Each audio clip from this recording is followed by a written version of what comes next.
Ayan na mga kababayan, naglabasan na ng SALN etong ating mga politician. At ang nakakagulat mga kababayan, habang expected mga kababayan ha, na ang pinakamayaman sa mga senador ay etong si Mark Villar mga kababayan, na tahimik lang, na mayroong lampas 1 bilyon na SALN mga kababayan. Ang nakakagulat mga kababayan, ay ang pinakadukhang senador. Yung pinakamahirap na senador, the poorest of the poor na senador mga kababayan, ay walang iba kundi ang inyong waiter mga kababayan na si Cheese Escudero. Kaya marami po ang tumaas ang kilay mga kababayan Talagang literal mga kababayan na tumaas ang kilay ng mga netizens. Dahil akalain nyo, ang dineklarang yaman nitong si Cheese Escudero mga kababayan na asawa ni Heart Evangelista ay nasa 18 million lang mga kababayan. 18 million pesos only.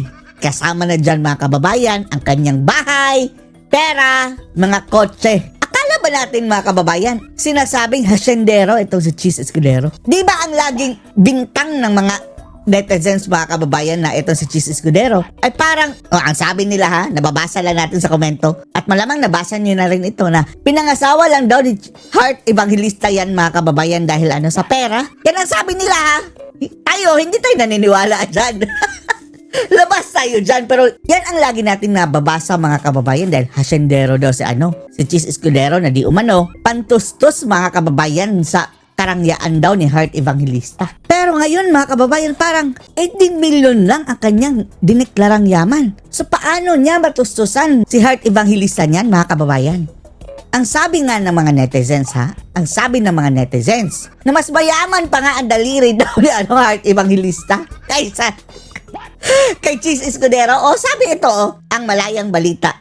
Yan ang sabi ng mga netizens sa mga online world mga kababayan, na mas mayaman pa daw ang daliri ni Heart Evangelista kaysa kay Cheese mga kababayan dahil ang inilabas sa SALN ni Cheese, total ha, wealth 18.8 million. Million lang ha, million. Samantalang kabago-bago lang nag-front raw ni mga kababayan ni Heart Evangelista ng kanyang singsing mga kababayan ha. Nasabi ng mga netizens, nagkakahalaga daw di umano ng 60 million pesos.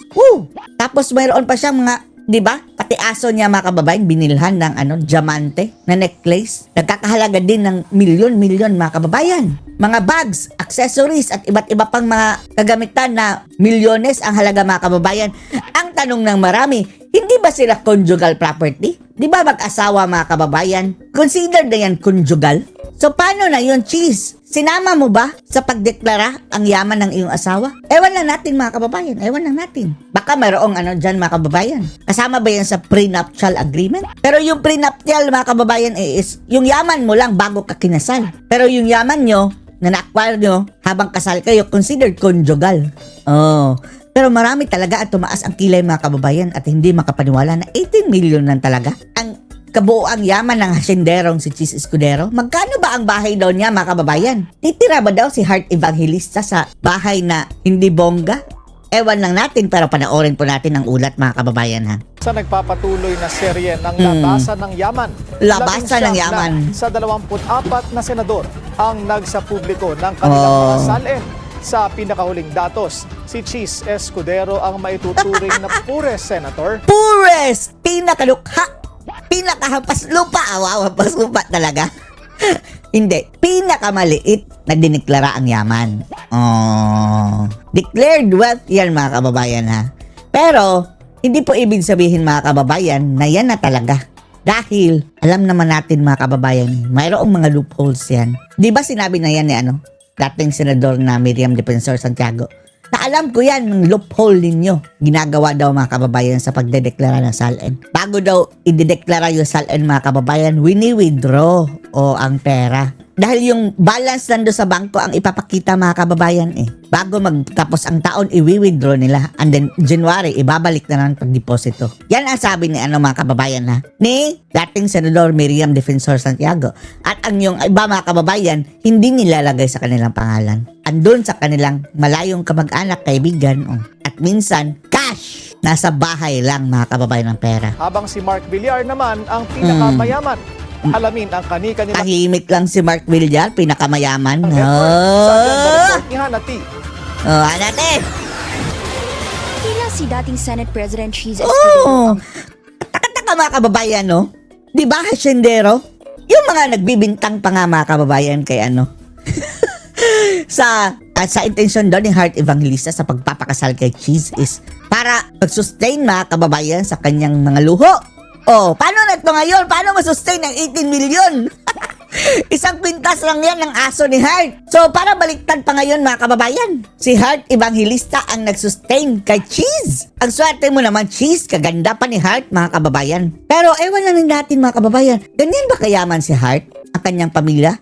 Na super rich talaga mga kababayan na yung mga alahas is worth by the millions. And then ang sabi dito ang malayang balita mga kababayan, napapabalita na isang singsing lang na diamante mga kababayan is worth 60 million. Sa kanya ba yan o pinahiram lang? Dahil kung yan kay Heart mga kababayan, conjugal yan kay Cheese. Dapat ideklara din niya. Ito yung sinasabi nating singsing mga kababayan na singsing pa lang ito mga kababayan ha. 60 million pesos. Nagkakahalaga ng 1 million US dollar mga kababayan. Wala pang tax nan ha. Yan may balita pa nga. Pakinggan yung balita ha. Fashion icon and Oh. actress Heart Evangelista is making waves with a stunning $1 million Usap-usapan ng mga netizens ha. Hindi natin invento yan ha. ring featuring a rare Paribas stone said to be even more expensive than diamonds. Ala! Hindi pala diamante mga kababayan. Mas expensive pa kaysa sa diamond. Cheap mga kababayan ang diamond pa niyan. Mas mahal pa sa diamond. Heart's ring is estimated at 5 to 6 carats. Ayan Ayan mga kababayan Finlont niya mahal.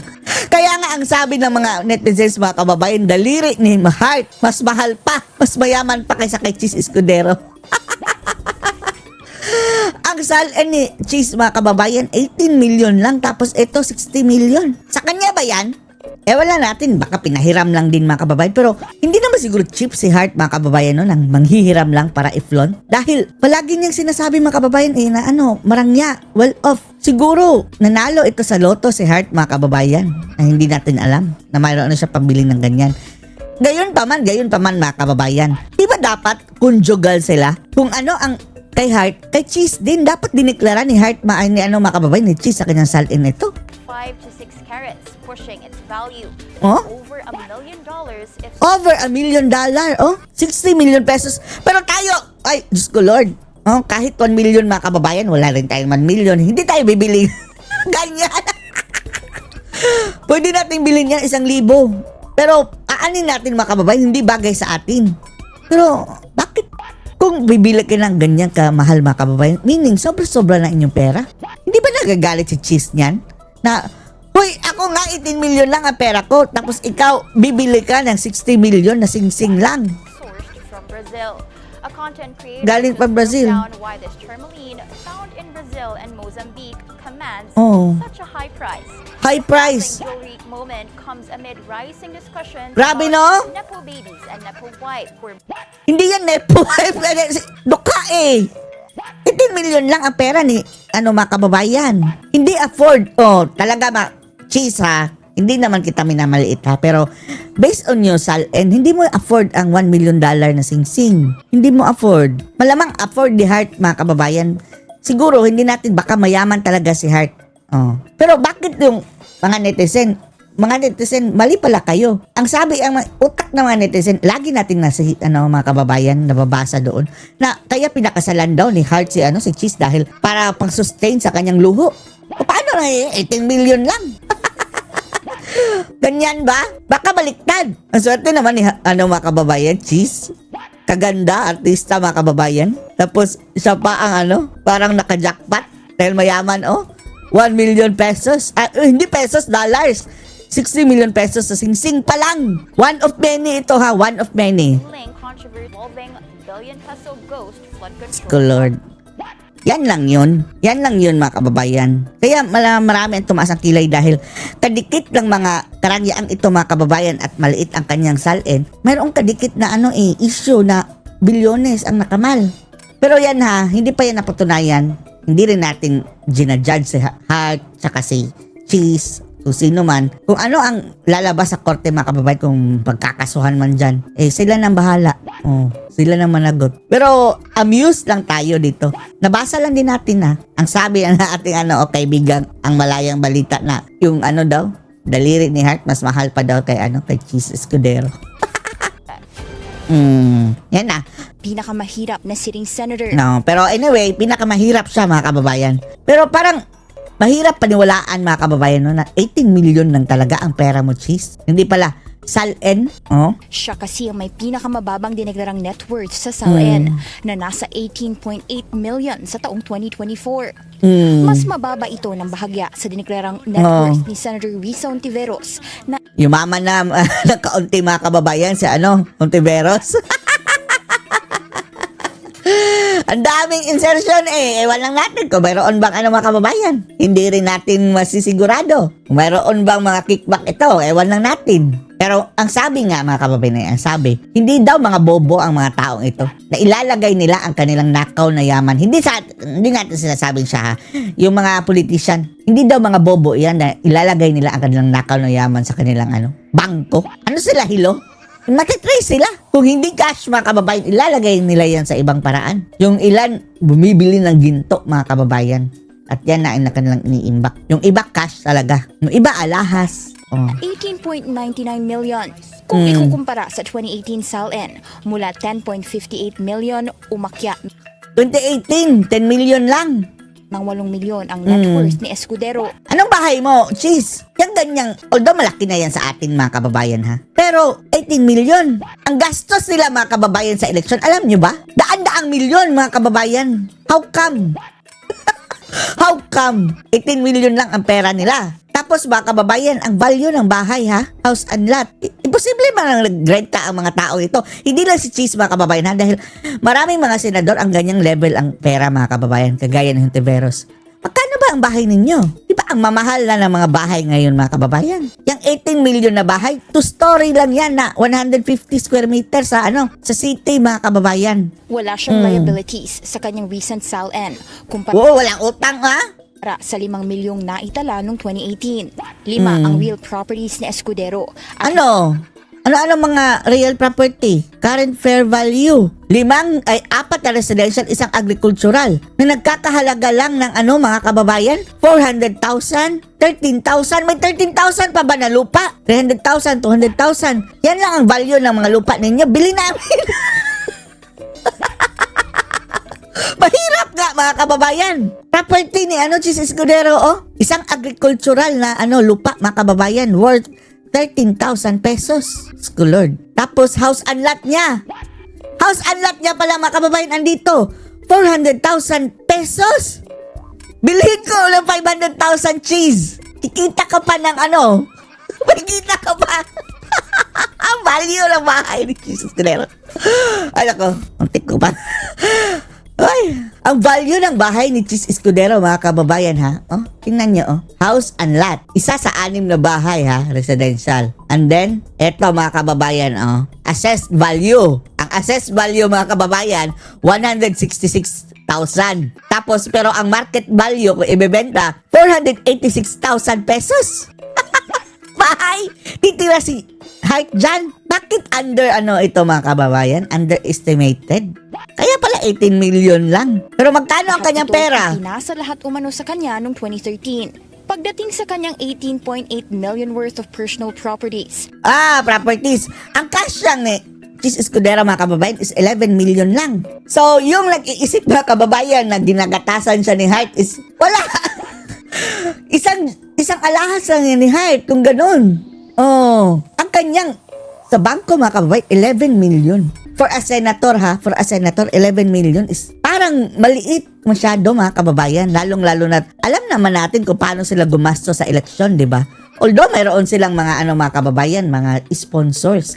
Pero hindi pwedeng 18 million lang ang iyong pera mga kababayan Tatakbo ka ng senador. Ganyan kahirap dito sa Pilipinas. Mayor nga, kulang yan. Lalo na ang daming, alam niyo na. Meron siyang 1978 Ang mga at sasakyan, 1987 oh. Mercedes-Benz cars. Isang Ang jewelry niya, mga kababayan, ang mga cars, mura na lang ang mga cars niya. 1 million lang ang pinakamahal na dineklara. Range Rover. And then, alahas, 4.9 million mga kababayan pesos. Ano yung singsing ni Hart? Sino nga bang nag-post ito mga kababayan? Ang malayang balita. Pero baka hindi kay Hart yun, hiniram lang. 60 million ang halaga ng diamante dong iyon mga kababayan. Plus mga bags si Hart. Hindi ba kasali? 1969 BMW at Sige. 1995 Range Rover Classic. Tatlo ang kamag-anak ni Escudero sa gobyerno. Tatlo ang kamag-anak. Yan sina Sorsogon 1st District Representative Marie Bernadette Escudero, Kasiguran Councilor Ramon Escudero, Ito mga kababayan, katotohanan ba itong mga dineklarang SALN itong mga politician? Hindi lang ikaw, Chisa. Yung iba pa mga kababayan, gusto niyo yung tingnan. Later ha, At tingnan natin na Sorsogon magkano. City Vice Magkano ang kanilang pera. Junimar Antonio Escudero II. Tumaas din ang net worth ni Senator Joel Villanueva Si Joel. pa 49.5 million sa taong 2024. 49 million. Ang pinakamataas niya mula Malaki-laki mga kababayan. Malaki-laki.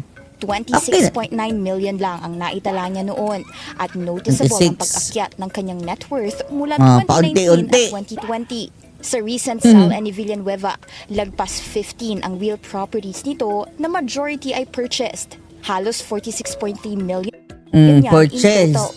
Meron naman siyang lagpas 26 million na personal properties, kasama ang higit 6.6 million sa investments at 10.2 million in cash. Meron naman siyang 23 million peso worth of liabilities. Mayroong loan. Ito mga kababayan, mayroong loan na 23 million. Pinakamababang naitala niya mula 2018 na nooy nasa 27.5 million. Kapwa dawit sina Villanueva Malawit. Pero sa flood control corruption scandal. Sasabihin ni Cheese, yan mga kababayan, ito bang nagdakaw? Ito ba ang mukhang nagdakaw? 18 million lang ang pera ko. SALN ko. Convincing na ba mga kababayan? Pero ayaw natin na wala tayong masamang tinapay din dyan kay Cheese mga kababayan ha. Kung ano man ang mangyari mga kababayan, bahala siya sa buhay niya. Mapatunayan siyang guilty, kulong siya. Kung mapatunayan siyang walang sala, wala. Pero sa totoo lang, parang nakakapantaas kilay mga kababayan ang kanyang SALN. Bilyonaryo couple naman, sina Senador Rafi Ito pa si Rapi Tulfo mga kababayan, bilyonaryo. Jocelyn Piso. Ang daming pera pala mga kababayan, ni Rapi Tulfo. Senator Rafi ang may pinakamataas na declared net worth sa lahat ng mga senador na naglabas Akala pa nga natin ito ang pinakamahirap, di ba? Siya pala ang isa sa pinakamayaman mga kababayan, sunod kay Mark ng Villar. SALN. As of December 2024, hindi bababa sa 15 sasakyan ang pagmamay-ari ni Tulfo. 15! Nandyan ang dalawang Oo nga Oo nga mga kababayan, mayaman nga ito dahil yung anak nga niya, 'di ba? Magkano nga ba yung ginastos sa party? 2 days? 7 million? Gamit ang kanyang card mga kababayan. Cadillac Escalade na parehong bulletproof na nasa Bulletproof, 14 million pesos each. Wow! Mercedes-Benz AMG, Lexus, ang Toyota dami. Sequoia at ilang Toyota Hilux, Fortuner. Hoy, Rapi, bakit ang ganyan? ang dami mong sasakyan. Aanin mo yan. Innova units. Nasa 6 ang agricultural lots ng Tulfo couple at may residential lots silang nasa 164 million. Kasi mga kababayan AXIS din ang kanyang asawa kongresista. At the same time, siya, senador. Wala silang liabilities. Sana all mga kababayan walang utang. Dinisclose din nila ang business interests sa RW Productions Incorporated, RW Productions. Rafi Tulfo in Action Foundation at May foundation mga kababayan na tax avoidance na naman. Network Philippines kung saan sila ay stockholders at directors. Ang kapatid niyang si Senator Erwin Tulfo Yan. nasa Lobender. 497 million. Ang dami. Kalahating bilyon din mga kababayan. Walay si Cheese Escudero nito. Total net worth as of June 2025. Kumpara kay Senator Rafi, may liabilities si Senator Erwin na nasa halos 160 million. Kabilang dito Ang daming utang lang. Pero half billion din ang kanyang mga kababayan. Pera. Grabe Saan galing ang pera nitong mga Tulfo mga kababayan? ang personal loans at insurance. Lagpas 10 ang residential properties ni Senator Erwin at in 10. total, nasa higit 210 million pesos ang mga ito. Hindi Oh. naman pinangalanan ni Senator Erwin ang kanyang 11 vehicles. 11. Mas marami kay Rafi. Pero nasa 75.1 million ang total price nila. Mayroon pa ang mga kababayan, Mayroon siyang kotse, mga kababayan. Si Lovender, mga kababayan, na 30 million pesos, ha? Isang kotse. May 25, mayroong 12. Tapos ang total na sasakyan, mga kababayan, na cost, 75 million pesos. Price Ay. nila. Meron din siyang 4 na firearms na nasa May baril din. 280,000 pesos in total. Sa Oh. ngayon, 8 senador na lang ang hindi pa nagsasapubliko ng kanilang SALN. Para sa agenda, Mayroon tayong update. Bilyonaryo na Mayroon tayong update. Ipapakita natin, mga kababayan, ha? Wait lang, ha? Eto, mga kababayan, number 1, ha? Number 1, Mark Villar. Si Mark, mga kababayan, tahimik lang. 1.2 billion pesos, mga kababayan. Justified naman dahil alam naman natin mayaman yan si Mark Villar, di ba? Number 2, si Rafi Tulpok, mga kababayan. 1 billion. 1.05 billion. Pero, conjugal nila, mga kababayan, sa kanyang asawa, ha? Number 3, Erwin Tulfo. 4.97. Ilang asawa nito si Tulfo? Pero isa lang dapat ang kakonjugal, ha? Tapos sunod, mga kababayan, Mig Zubiri, 431 million pesos, mga kababayan. Grabe, ang daming pera, no? Nanalo ba to sa loto, mga kababayan? Loan better ba to mga taong ito? Camille Villar, 300 million ng mga kababayan, 362 million. Hindi masyadong mayaman, mga kababayan, si Camille. Although, tagapagmana itong silang dalawa, mga kababayan, sa kanyang tatay at nanay. Then, Ping Lacson, pasimple lang si Ping Lacson, mga kababayan, mayroong 244 million pesos. PNP chief lang, ha? Police, hindi lang natin nilalang, mga kababayan, pero alam naman natin yung mga nagpupulis, mga kababayan, hindi yan mga mayayaman. Mga ordinaryong tao lang yan, mga kababayan, naging PNP chief. Then, senador. Umabot sa 244 million, mga kababayan, ang pera. Magkano bang sahod per month, mga kababayan, na senador? 100,000, 200,000? Ang galing siguro mag-invest nito, mga kababayan, sa kanilang mga negosyo dahil umabot na 200 million, ang pera. So Lord. Robin Padilla, 244 million, mga kababayan. Wow. Artista. Si Jinggoy, 221 million. And then, si Lito Lapid, 200 million, mga kababayan. 200 million. Si Itbulaga Soto, 188 million pesos. JV Ejercito, 137. Si Pia Cayetano, 128 million. Win Gatchalian, 89 million. Bam Aquino, 86. Si Lauren Legarda, 79. Joel Villanueva, 49 million. Philippine Star ito, ha. And then, dito na tayo sa mga dukha, mga kababayan. Si Kiko Matsing Pangilinan, 26 million pesos lang. Kinonjugal nyo ba yan? Akala natin bilyonaryo si Sharon Cuneta, mga kababayan.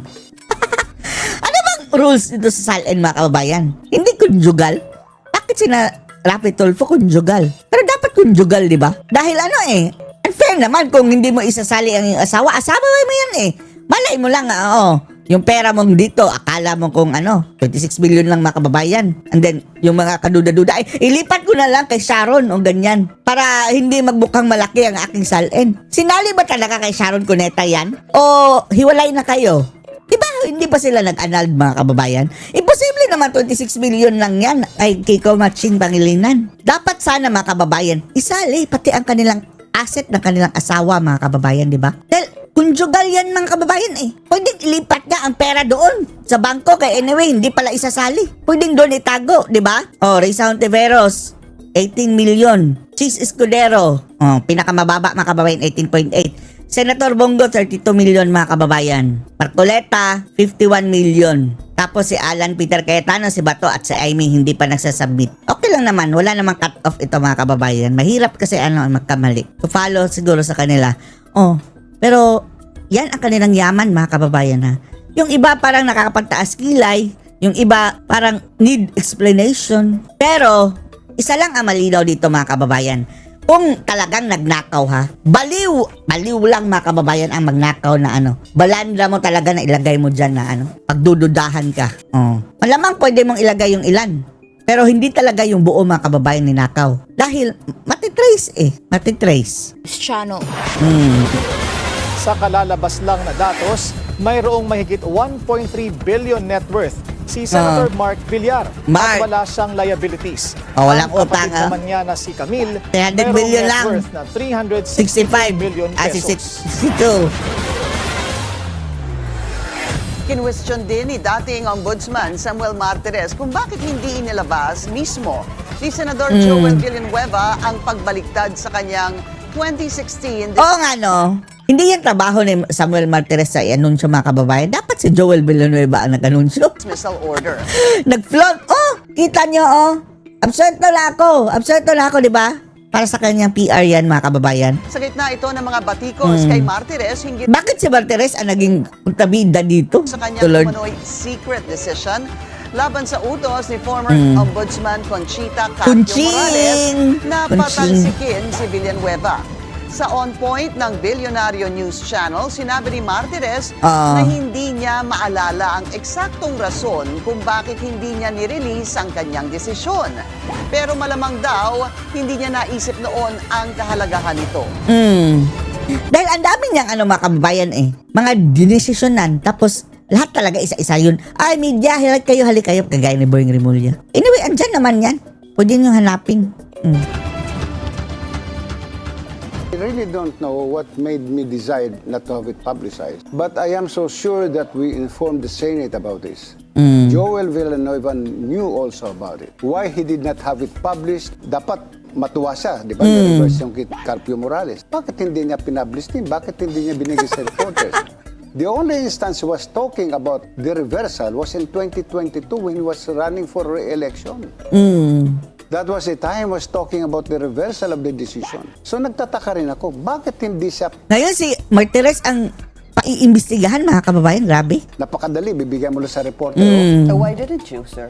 How No, about si you? Joel, Yeah, I know. yeah. But why didn't you? Nung nagtataka po kayo, No, nagtaka lang ako noong ngayon lang. Nagtataka ako, bakit noon, I was asking, mayroon ba lumabas sa dyaryo? Sabi nila, mayroon. Kailan? 2022. So 2022. nagtataka ako, bakit wala bang 2019? I kept on searching. Wala bang 2019 na nilabas si Joel Villanueva that his case was decided by Conchita? Oo nga, si Joel dapat mag-flaunt niyan mga kababayan. Oh, absuelto ako, absuelto. Reversed by the present ombudsman. Wala pang desisyon ang Senate Electoral Yan pala mga kababayan. Oh, yung kalbo ang nasampa ng kawaranto. Tribunal sa co-warranto petition na isinambat laban kay 400 million ang pera nito mga kababayan. Almost 500, almost half billion. TNT lang yan dati ha. From 0 pesos mga kababayan, from TNT. Panggatas do sa kanyang anak mga kababayan, and then kalahating bilyon na ngayon ang asset. Erwin Tulfo. Ang senador naman, tuloy lang daw sa trabaho. Yan ang agenda Ay, nako. report ni Dexter Ganibe ng Abante. Binisita siya mga kababayan ng kontraktor ha. Yung kontraktor pa mga kababayan na notadong nagbibigay ng mga ganyan-ganyan. May issue sa flood control. Binisita siya sa kanyang opisina. Dahil may tulo daw ang kanyang kisami mga kababayan. Kausing ng Coronadal City sa Senate Electoral Tribunal na utusan si Senator Erwin Tulfo na bakantihin ang kanyang tanggapan sa Senado. Bakantihin mo yan. Utusan. Petition, giniit ni Kausing na si Senator Erwin Tishina Tulfo at ang US citizen na si Eric Sylvester Tulfo ay iisang tao. Eric Sylvester Tulfo, iisang tao. Bagamat nirenounce na umano ni Tulfo ang kanyang US citizenship, hindi siya makukonsiderang dual citizen dahil hindi Iba. umano siya nag-apply para maibalik ang kanyang Filipino citizenship. Hindi nag-apply. Delikado yan mga kababayan. Hindi ito ang unang pagkakataon na questionin ang citizenship ni Senator Erwin. Nito lang Pebrero, naghain si Kausing ng disqualification case sa senatorial bid ni Tulfo sa parehong grounds. Ibinasura ito ng COMELEC 2nd Division noong Mayo na Bakit? pinagtibay ng Comelacan Bank nito lang Hunyo. Hindi kwalipikado si Erwin Tulfo para magiging congressman. Bakit binasura yon? At hindi rin siya kwalipikado para tumakbong senador. Simula pa 2023, naging maingay na sa kanyang YouTube channel si Dr. Kausing. Doktor laban pala sa to? citizenship Akala natin abogado. ng magkapatid na Erwin at Rafi Tulfo. Kumandidato rin siya sa pagkasenador pero dineklarang nuisance candidate. Si Dr. Kausing na isa ring inhinyero ay dating abogado. Grabe. Doktor, engineer, abogado pa. October noong 2022 nang i-disbar siya ng Korte Suprema Disbarred pa. dahil sa Kompleto. kanyang social media post nag-draft ng isang plunder complaint. Grabe no. Ito pala itong mga kababayan.